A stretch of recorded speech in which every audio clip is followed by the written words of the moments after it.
आज की जो वीडियो है वो बहुत स्पेशल है और बहुत ही यूनिक भी है। क्यों? क्योंकि हम में से अधिकतर महिलाएं जो नहीं जानती हैं कि सिंदूर कैसे लगाना चाहिए। बड़े बुजुर्गों को हम बचपन से देखते आ रहे हैं कि सिंदूर वो कैसे लगाते हैं, पर आजकल सिंदूर लगाने का जो ट्रेंड है वो चेंज हो गया है। लेकिन अगर आप चाहते हैं कि आप अखंड सौभाग्यवती रहें, हमेशा आपके मांग का जो सुहाग है वो अमर रहे, आपका पति जो है वो स्वस्थ रहे, दीर्घायु हो, तो आपको कुछ कुछ नियम का पालन करना है और कुछ कुछ चीज़ें आपको नहीं करनी है जो गलतियां आप करती हैं। सिंदूर लगाने के समय जो गलतियां आप करती हैं वो नहीं करना है। तो करना क्या है और क्या नहीं करना है, आइए मैं आपको बताती हूँ। सबसे पहले क्या करते हैं, जब भी आप सिंदूर लगाते हैं तो जो सिंदूरदानी है उसको आप अपने हाथ में रखिए, किसी जगह पे रखिए, फिर सिंदूर लगाना ये श्रेष्ठ नहीं है। जब भी आप सिंदूर लगाते हैं तो उस सिंदूर की कोठरी को जो होती है उसको आप अपने हाथ में रखिए और उसके बाद आप उससे सिंदूर लगाएं। इससे आपके पति की स्वास्थ्य हमेशा अच्छा रहेगा। जब आप कहीं और रख के सिंदूर को लगाते हैं तो इससे पति जो है उनको रोग ज़्यादा होता है, उन्हें जो रोग बीमारियां अधिक ग्रसित करती है। इसलिए सिंदूर लगाते समय हमेशा हाथ में सिंदूर की जो पेटी होती है वो उसको रखें। दूसरी, सिंदूर इस उंगली से ही हमेशा लगाएं। इससे क्या होता है, पति की आयु बढ़ती है। दूसरा, इससे अगर आप सिंदूर लगाते हैं तो इससे पति की धन संपत्ति में वृद्धि होती है। तो ये दोनों उंगली से आप सिंदूर लगा सकते हैं। अब आपको सोचना है कि आप अपने पति की आयु ज़्यादा चाहते हैं या आप अपने पति से धन दौलत ज़्यादा चाहते हैं, तो ये दो उंगली से सिंदूर लगाना चाहिए। दूसरी बात, जब आप सिंदूर लगाते हैं तो जैसे आपने सिंदूर लगाया, उसके बाद आपको ये जो उंगली होती है वो कहाँ स्पर्श कराना चाहिए, मतलब ये जो सिंदूर है उसको धो देते हैं आप, क्या करते हैं, कमेंट में मुझे ज़रूर बताइएगा।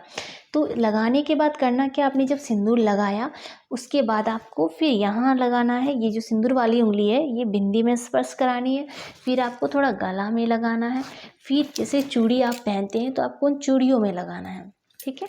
और जो पांचवा है, पांचवी जगह, वो आपको इस जगह में, कान के जो पीछे होती है ना, आपने बहुत महिलाओं को, पहले की जो माताएं होती थी देखिएगा, आप यहाँ पोंछ देती थी, तो अब पहले तो पता नहीं था कि यहाँ पे क्यों पोंछते हैं, बट यहाँ पे स्पर्श करना चाहिए। इन 5 जगह पे स्पर्श कराने से आपको क्या क्या प्रॉफिट है ये भी सुन लीजिए।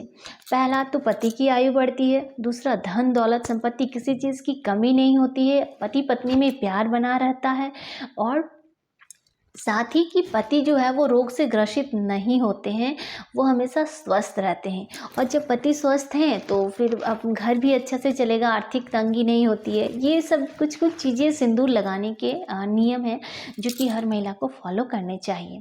इससे क्या होता है कि जब आपस में प्यार अच्छा से होगा, बॉन्डिंग अच्छा से होगा, तो आपकी लाइफ जो है वो भी अच्छे से चलेगी, आप खुश रहेंगे।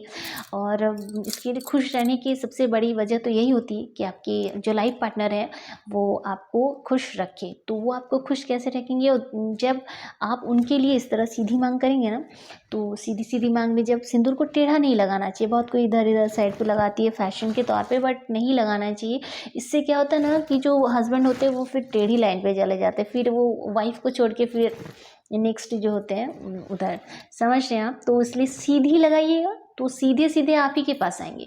तो आप चाहते हैं कि आपके पति आपके साथ रहे, आपके बात मतलब आपके बस में तो मैं नहीं बोलूँगी, लेकिन आपकी हर बात माने और आपकी लाइन पे चले। जैसे आप उसको जिस ट्रैक पे ले जा रहे हैं आप उसी ट्रैक पे चलें, तो फिर आपको भी उसी ट्रैक पे सीधी सीधी लगाना है।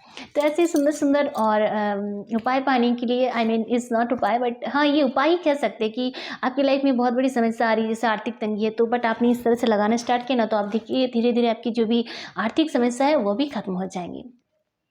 क्योंकि ये सब हमारे शास्त्र में वर्णित है, मैं खुद नहीं बता रही हूँ, ये सब हमारे शास्त्रों में, पुराणों में वर्णित है कि महिला को किस तरह से श्रृंगार करना चाहिए। हाँ, श्रृंगार से याद आया कि कभी भी किसी के सामने आप सिंदूर ना लगाएं। जब भी आप सिंदूर लगाते हैं तो आप अपनी कमरे में अकेले में जाके लगाएं, किसी के सामने सिंदूर नहीं लगाना चाहिए। नहीं तो बहुत आप देखिएगा कि बहुत पार्टी में होती है कि सबके सामने, लेकिन नहीं, श्रृंगार महिला को हमेशा अकेले ही करना चाहिए।